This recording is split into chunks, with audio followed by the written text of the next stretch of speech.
Hi, I haven't met you yet.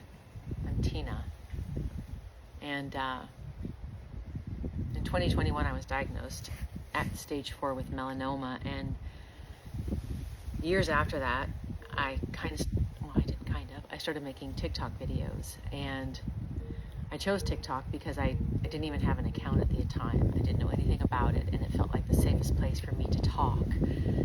And honestly, when I started making these videos, it was more for myself than for anybody else, because I didn't know there was a world out there that I was talking to.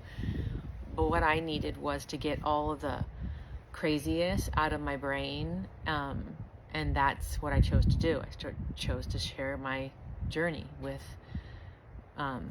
fighting melanoma, and all the craniotomies and the surgeries and the treatments and the yada yada yada. And I haven't made a video in a long time, and I started thinking about why, and honestly it's because I'm just tired of talking about having cancer.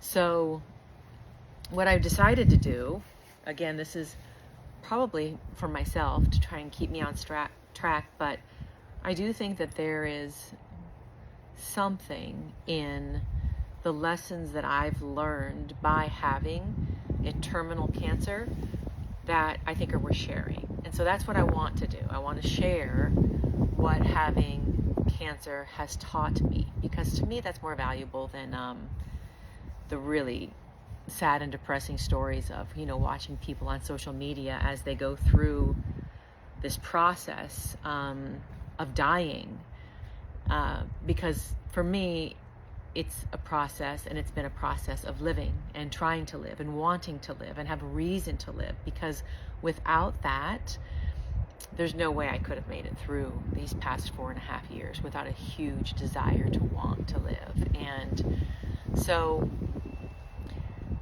I want to share how I've gotten to where I am now, and I don't want to share, I'm going in for a treatment on Monday, and I have a PET scan and MRI on, I'm going for a treatment on Tuesday, and my scans are on Monday, and, deep in my gut, I know my scans aren't going to be good, but that was another thing that I learned having stage 4 cancer is,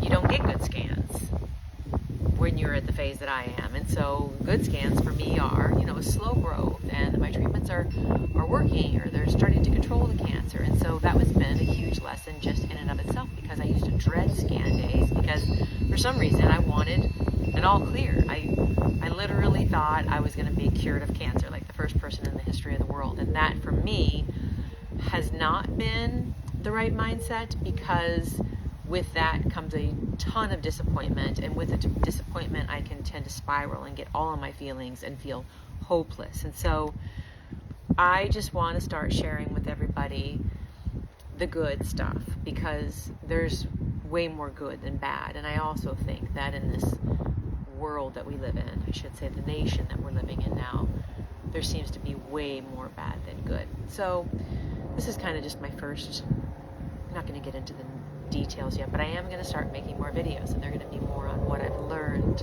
from cancer rather than what it's like having cancer.